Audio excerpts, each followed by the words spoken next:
ఉద్యోగం కోసం చూస్తున్నారా? ఓం శక్తి ప్రైవేట్ లిమిటెడ్ కంపెనీలో మార్కెటింగ్ జాబ్స్ 20,000 నుంచి 30,000 వరకు జీతం ఉంటుంది. సంప్రదించండి.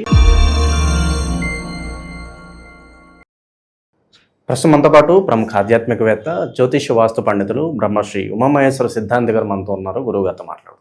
నమస్కారం గురుగారు. ఆయుష్మాన్ భవ. గురుగారు, మన జ్యోతిష శాస్త్రం ప్రకారం చాలా రకాల యోగాలు ఉంటాయి అని అంటూ ఉంటారు. అందులో కామన్గా మనకి గజకేసరి యోగం అని చెప్పి, రాజయోగం అని చెప్పి చాలామంది మాట్లాడుతూ ఉంటారు. ఏంటి అసలు ఈ యోగాలు? మన జాతకంలో ఈ యోగాలు ఉంటే మనం ఏ విధంగా తెలుసుకోవచ్చు అంటారు?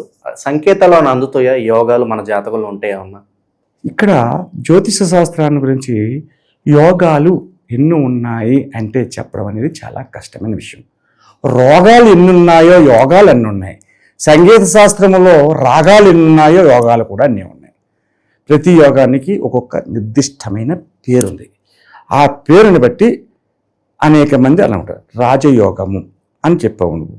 రాజయోగం అంటే ఏంటంటే గజకేసరి యోగం అంటే ఏంటంటే, గజము అంటే ఏనుగు, కేసరి అంటే సింహం. గజకేసరి యోగము, అమ్మో గజకేసరి యోగం అంటే సింహం ఏనుగు శత్రు విధానములు కదా. అంటే ఒక ధనిష్ట నక్షత్రంలో పుట్టిన వాడికి యోనికూటం సింహం అవుతుంది, ఒక రేవతి నక్షత్రంలో పుట్టిన వాడికి యోనికూటం ఏనుగు అవుతుంది. ఏనుగు సింహము కలిసి ఉన్నదో ఇద్దరికి వివాహం చేయరు, శత్రు జంతువులు ఎందుకురా వివాహం చేయరు. గజకేసరి యోగము అంటే ఏమిటి అన్నది దాని ఉంటుంది. అంటే గజకేసరి యోగము వచ్చినది అంటే మానవునిలోని ఒక నిర్దిష్టమైన పవర్ వస్తుంది. గజము అంటే ఎంత బలశాలో, సింహం అంటే మృగరాజు ఎంత బలశాల విధంగా ఉంటుందో అటువంటి ఫలితములు ఈ యొక్క జాతకుడికి అవలంబన విధానంగా వస్తుంది. గజకేసరి యోగము అంటారు. ఈ యోగం వలన ప్రతి వ్యక్తి కూడా ఆలోచించే ఆలోచనలు నిర్దిష్టంగా ఉంటాయి. అంటే ఏంటి? లాభదాయకమైన ఆలోచన చేస్తాడు, నష్టదాయకమైన ఆలోచన చేయరు. లాభదాయకమైన నష్టదాయకమైన ఆలోచనలు చేయాలంటే మన జాతక ఫలితంలో మన గ్రహ సంపత్తిని బట్టే నడుస్తుంది, అంతేగాని ఇంకోటి రకంగా రాదు. అటువంటి గజకేసరి యోగం.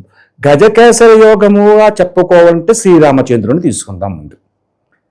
ఆ యొక్క రామచంద్రుడు పునర్వసు నక్షత్రంలో పుట్టాడు. యోగదాయకమైన స్థితిలో ఉన్న జాతకుడు. తెల్లవారితే పట్టాభిషేకం,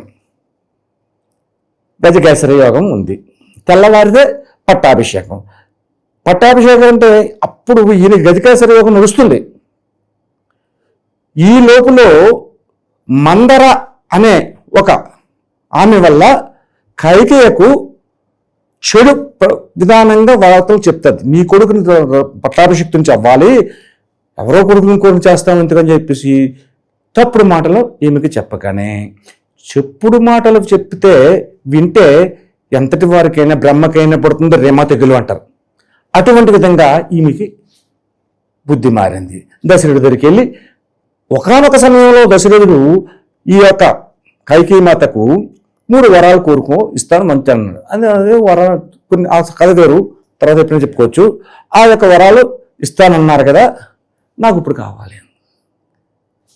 ఆనందంగా ఉన్నాడు.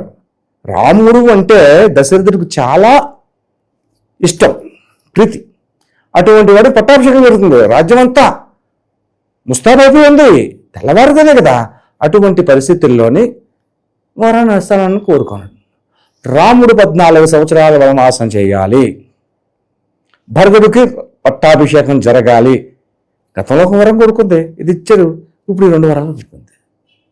అదేంటి అలాగే ఉంటుంది? నువ్వు వరం ఇస్తానన్నావు, నాకు మాట ఇచ్చావు, ఇవ్వకపోతే కుదరదన్నావు. ఈ మాట వినగానే ఈయన మూర్త చెంది కింద పడిపోతాడు.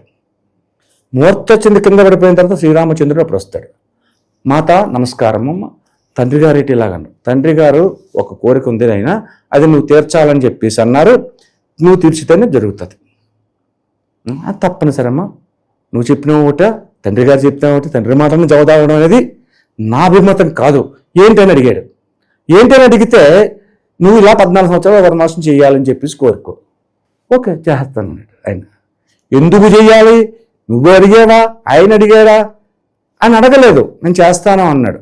అయితే గజకేసరి యోగం జరుగుతున్నప్పుడు, పట్టాభిషేకం జరుగుతున్న సమయముందు అరణ్యవాసం వచ్చింది ఏంటి? గజకేసరి యోగంలో ఫలితం ఏంటండి అన్నారు. అలా కాదు, లోక కళ్యాణార్థం దుష్ట శిక్షణ జరగాలి కాబట్టి ఈ యొక్క అభిమత విధానం అతనికి రావడం, ఈయన దాన్ని పాటించడము, రావణ సంహారం జరగాలి, వాలి యొక్క సంహారం జరగాలి, వాలిని సంహరించాలి, అక్కడ రావణ సంహారం చేయాలి, అలాగే కుంభకర్ణుని సంహరించాలి.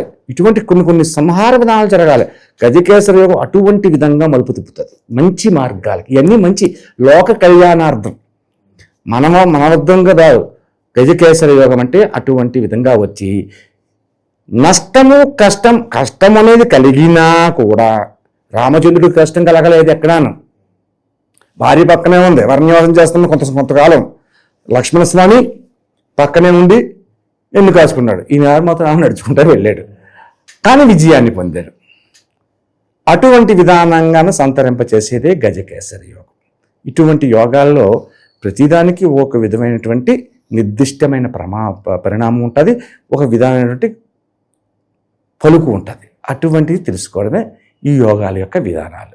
అంతేగాని గజకేసరి యోగం అంటే ఇంకేముంది, నేను రాజుని అయిపోతాను, నాకు కిరీటం పెట్టేస్తారు, లేకపోతే రాజయోగం అంటే అది వచ్చేస్తుంది ఇది వచ్చేస్తుంది అని చెప్పేది కాదు. ఇక రాజయోగం అన్నది కూడా అటువంటిదే. రాజయోగం అంటే ఏంటి?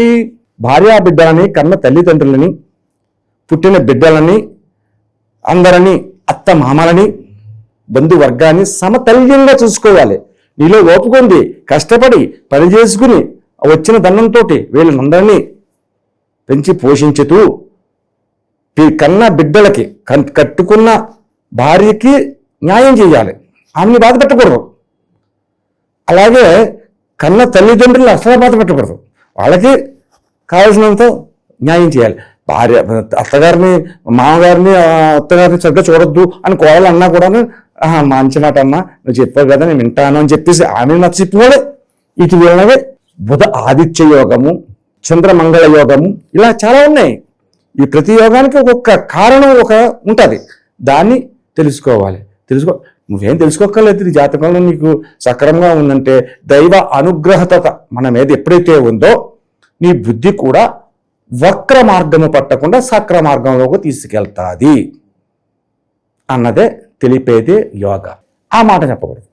ఎప్పటికయ్యేది ప్రస్తుతం అప్పటికి ఆ మాటలాడి ఎన్యుల మనమలను నొప్పింపక తానవ్వక తప్పించుకు తిరుగువాడు ధన్యుడు సుమతి. అటువంటి విధానంగానే అక్కడ యోగ ఇలాగ చేసుకుంటూ ఎవరికి దారి తెన్నులు చూపించాలి. పిల్లలు పుట్టారు కదా, వాళ్ళని చదివించాలి కదా, వాళ్ళకి ఉద్యోగాలు ఇప్పించాలి కదా, వాళ్ళకి ఒక దారి ఇప్పించాలి కదా, వాళ్ళకి పెళ్లి చేయాలి కదా, అవన్నీ చేయాలి. అన్నీ చేసి తదుపరి ఒక 50 సంవత్సరాలు 60 సంవత్సరాల వయసు వచ్చిన తర్వాత దైవ విధానంలో అంటే రిటైర్మెంట్ అయిపోయాడు, దైవ విధానంలో కూర్చోవాలి. ఎవరితోటి భార్య ఉంటే భార్యతో సమంగా వెళ్ళాలి.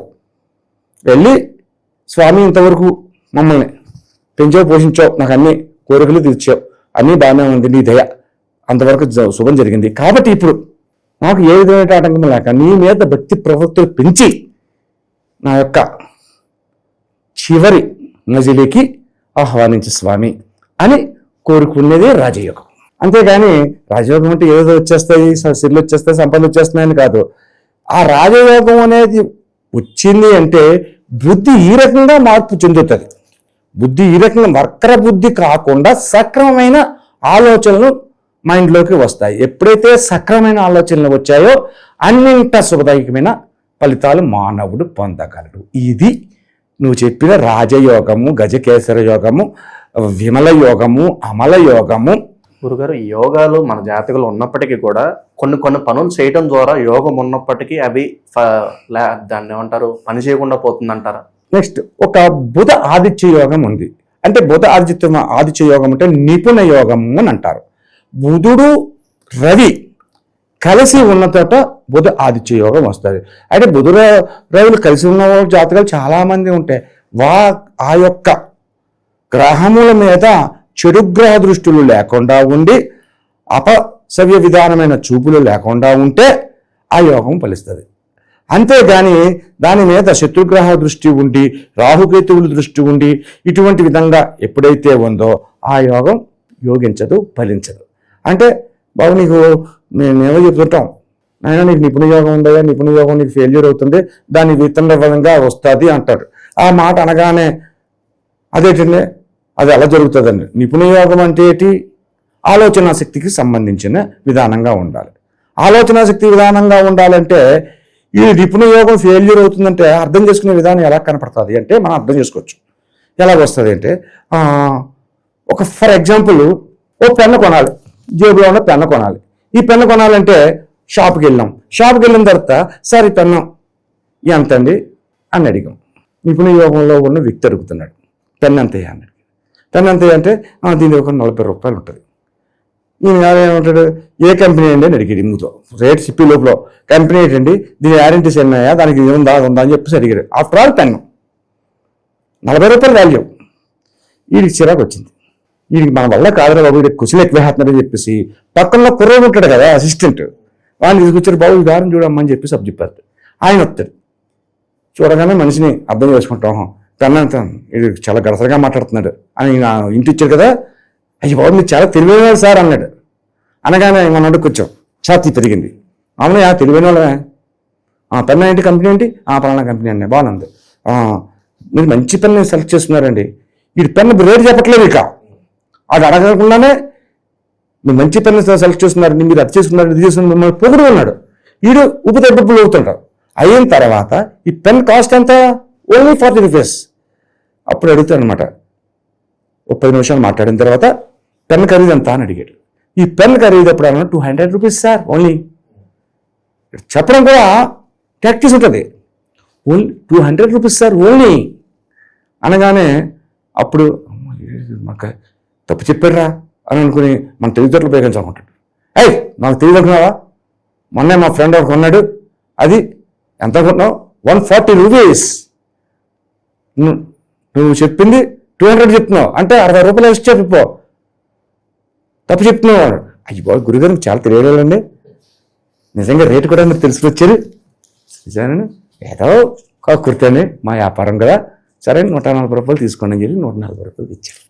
పెన్ ఖరీదు ఎంత 40, ఓన్లీ 40 రూపీస్. ఈ నిపుణ ఇన్ని కబుర్లు చెప్పినాడు, ఉదాహరణ యోగం కదా ఫెయిల్యూర్ అయిపోయింది. ఫెయిల్యూర్ అయిపోయిన వల్ల ఉంది 40 రూపాయలు పెట్టుకోవలసిన పెన్ అని 140 రూపాయలు పెట్టుకున్నాడు, 100 నష్టపోయాడు. ఫెయిల్యూర్ అవడం అంటే ఇది. అంటే ఇది ఇలా జరుగుతుందని కాదు, ఎగ్జాంపుల్గా చెప్పాను నేను. ఎదుటి మనం ఎగ్జాంపుల్ చెప్పాలి కదా, అందుకని చెప్పాను అన్నమాట.